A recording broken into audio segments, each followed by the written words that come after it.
I don't ever slow up, no I don't take shit. I got no love for the fakeness. If you wanna play tough and wanna hate this, I'll always show up.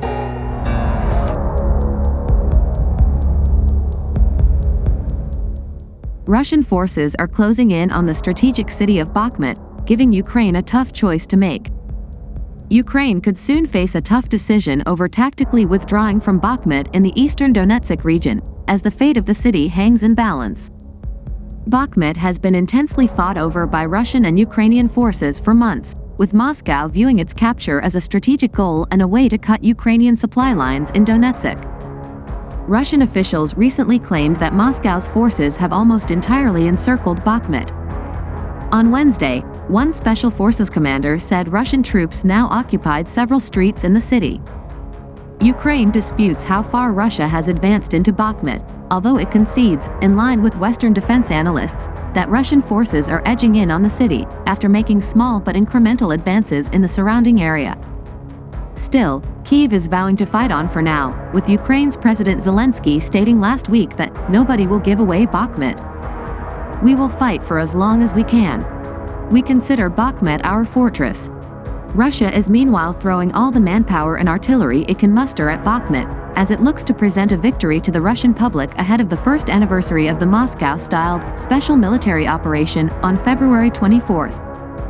The Russians are desperate to advance ahead of the one-year anniversary of this aggression. They are really using everything they have in and around Bakhmut, Yuri Sak, an advisor to Ukraine's defense ministry, told CNBC Wednesday. "We take it seriously, we understand that the enemy is not going to stop," he noted, adding that the Russians are hoping that they will break through our defense lines, and that they will move further into Donetsk. Sak said Russian forces were taking staggering losses in the process as they deploy newly mobilized and inexperienced soldiers, many of whom were called up in the partial mobilization announced by Russian President Vladimir Putin last September, into the fighting around Bakhmut. They don't have time to even prepare the newly mobilized soldiers. So they're throwing them in as cannon fodder, and there are so many images of fields around Bakhmut littered by the corpses of Russians, he noted. Ukraine acknowledges the scale of the fight in Bakhmut, and this week sent the commander of Ukraine's ground forces, Colonel General Alexander Syrsky, to take charge of local military operations. While Ukraine has previously deemed withdrawing from a settlement as a rational strategy in the wider war, it is not yet ready to give up Bakhmut, Sak said. "This is not something that has been discussed. For now, the defense of Bakhmut continues. The next couple of weeks will really be decisive. That's one thing we can say with certainty," he added. How long to hold on? Bakhmut's strategic value to Russia is disputed, but analysts say that Moscow sees its capture as a way of cutting Ukrainian supply lines in the east, and as gateway to advancing toward the nearby larger cities of Kramatorsk and Sloviansk. Bakhmut was once a busy industrial hub with a thriving salt mining industry, which encompassed the nearby small town of Soledar that was fully seized by Russian forces in January. It is largely uninhabitable now, its former population of around 73,000 reduced to just a few thousand residents living without power and heating. In December, President Zelensky said the city had been turned into burnt ruins after months of intense fighting. Ukraine's former defense minister Andriy Zagorotnyuk told CNBC that defending every village, town and city in Ukraine was vitally important, but that sometimes strategic, unemotional decisions had to be made with regards to whether to keep on fighting in some places, as had been the case with Soledar. Certainly, at some point of time, there might be a question whether, in Bakhmut, it's worth keeping the troops there, he said. Zagorotnyuk said that Ukraine's forces in Bakhmut were high-skilled and could avoid encirclement, but stressed that Ukraine wanted to preserve its military personnel. Russians also accept any losses at the moment. Their tolerance for losses is unlimited, so they don't care how many people they lose. At all, Zagorotnyuk, the current chair of the Kyiv-based Center for Defense Strategies think tank, said Wednesday. "For us, it's a totally different situation. We do care how many people will lose, because it's our people. So essentially, at some point of time, there will be the question over whether to pull out of Bakhmut," he said, noting that point had not yet been reached. If Ukraine lost Bakhmut, it would not be the end of the world, he observed. It's not like losing Bakhmut means the whole Donbass, eastern region of Ukraine, goes. We definitely cannot say that. It is a historical city, which means it is on the crossroads of the key roads there. So yes, its geographic position is important.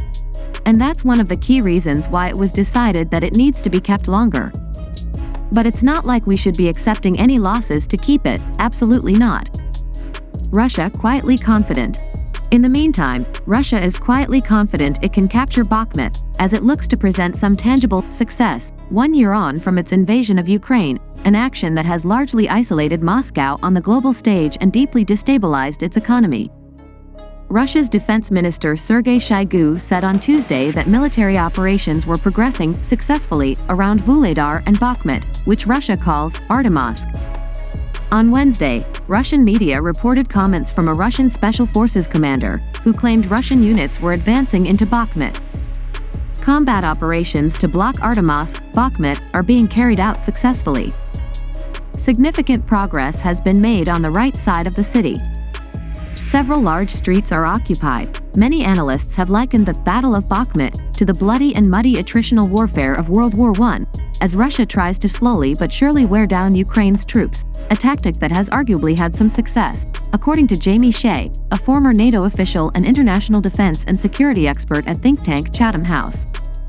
Russia has learned during the war that the best tactic is this slow, heavy casualty conflict that tries to grind the Ukrainians down village by village, which is what we see now in the Donbass, he told CNBC Tuesday. They pay a price for it. They lose a lot of men, probably equipment as well.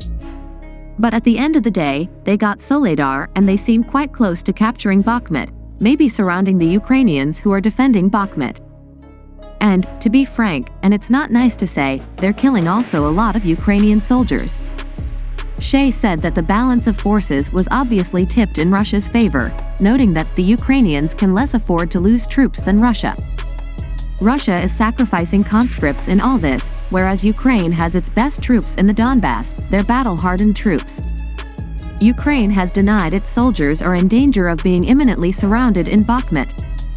On Thursday morning, the General Staff of Ukraine's armed forces said in an update that Russian troops were trying to take full control of Donetsk and Luhansk, but that the Ukrainian contingent had repelled attacks on Bakhmut and nearby settlements.